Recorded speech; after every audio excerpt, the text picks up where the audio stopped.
இப்போ டென்டல் இம்ப்ளான்ட்டை பொறுத்த வரைக்கும் இம்ப்ளான்ட்டை பொருத்தி அது ஹீலிங் ஆனதுக்கப்புறம் பற்களை பொருத்தினதுக்கப்புறம் ஃபஸ்ட்டு ஸ்டெப் வந்து பொருத்தினதுக்கப்புறமே உடனே வந்து அந்த பற்களுக்கும் அந்த இம்ப்ளான்ட் புதுசாக வச்ச இம்ப்ளான்ட் மேலே வச்சிருக்கிற க்ரௌன் பற்களுக்கு ஒரு ஃபுல் எக்ஸ்ரே எடுத்துருவாங்க. இந்த எக்ஸ்ரேல என்ன தெரியும்? இம்ப்ளான்ட் பொசிஷன் எப்படி இருக்குது, இம்ப்ளான்ட்டை சுற்றி எலும்பு எப்படி இருக்குது, அது மேலே இருக்கிற க்ரௌன் வந்து இம்ப்ளான்ட்டில் அபட்மெண்ட்டில் சரியாக பொருந்திருக்கா, இந்த ஃபிக்ஸிங்கில் எதுவும் ப்ராப்ளம் இருக்கா, ஒரு க்ரௌனுக்கும் பக்கத்தில் உள்ள பல்லுக்கும் கேப்லாம் இல்லாமல் இருக்கா, இதெல்லாமே எக்ஸ்ரேல தெரிஞ்சிடும். ரெண்டாவது முக்கியமாக என்ன பார்க்கணும், ஒரு பேஷண்ட்டுக்கு வந்து நம்ம பொருத்தினதுக்கப்புறம் ஒரு ஃபோட்டோகிராஃப் எடுக்கும்போது அந்த க்ரௌன் ஈரோடு சேர்ந்து எப்படி இருக்குது, ஈரோட ஹெல்த் எவ்வளோ இருக்குது, ஈருக்கு வந்து பாக்கெட்னு சொல்லுவோம், அதாவது அந்த க்ரௌனுக்கும் உள்ளுக்குள்ளே இருக்கிற இம்ப்ளான்ட்டுக்கும் நடுவில் இருக்கிற அந்த கம்மோட அளவு எவ்வளோ ஆழம் இருக்குது, இதெல்லாமும் மெஷர் பண்ணிவிடுவோம். ஃபஸ்ட்டு எக்ஸ்ரே செக் பண்ணுவோம்.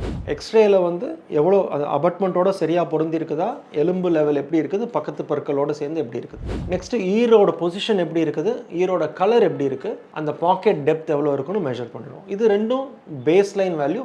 க்ரௌன் பொறுத்துற அன்றைக்கி என்ன பண்ணணும், இது முடிச்சதுக்கப்புறம் வந்து பேஷண்ட் ஜென்ரலாக வந்து மெயின்டெனன்ஸ் ரொம்ப ரொம்ப இம்பார்ட்டன்ட். ஜென்ரலாக மற்ற பற்களை வந்து நம்ம கண்ணாடி முன்னாடி நின்று ஈர் எப்படி இருக்குது, பற்கள் எப்படி இருக்குன்னு செக் பண்ணுற மாதிரி இம்ப்ளான்ட் வச்சிருக்கிற பகுதியில் இருக்கிற ஈரோட பொசிஷன் எப்படி இருக்குது, ஈரில் ஏதாவது வீக்கம் இருக்கா, ரெட்னஸ் இருக்கா, அதுலேருந்து ப்ளீடிங் இருக்கா, அது மேலே வச்சுருக்கிற க்ரௌன் எப்படி இருக்குன்னு நம்ம அவசியம் செக் பண்ணிக்கிறது ரொம்ப இம்பார்ட்டன்ட். இது முடிச்சிட்டோம் அப்படின்னா ஃபஸ்ட்டு ஜென்ரல் ரொட்டீன் செக்அப்னு பார்த்தீங்கன்னா இம்ப்ளான்ட்டோட எலும்பை பொறுத்து தான் அந்த ரொட்டீன் செக்அப் கூப்பிடுவாங்க யூஸ்வலாக டாக்டர். சம்டைம்ஸ் ரொம்ப காம்ப்ளெக்ஸாக ரீஹேப், நிறையா பற்கள் சேர்ந்து ரீஹேப் பண்ணும்போது யூஸ்வலாக ஒரு 1 வீக்லேயே ஃபஸ்ட்டு செக்அப் அப்பாயின்மெண்ட் இருக்கும்.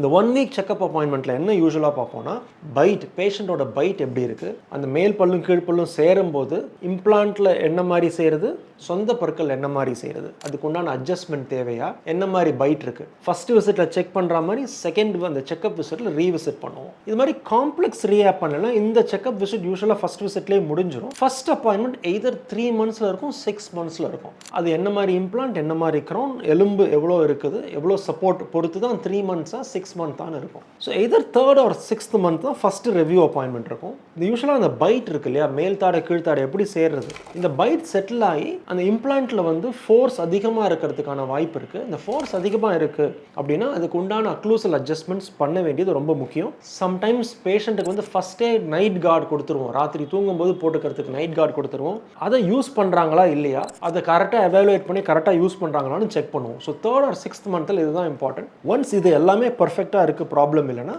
Once in 6 months regular dental visit போய் செக் பண்ணால் போகிறோம்.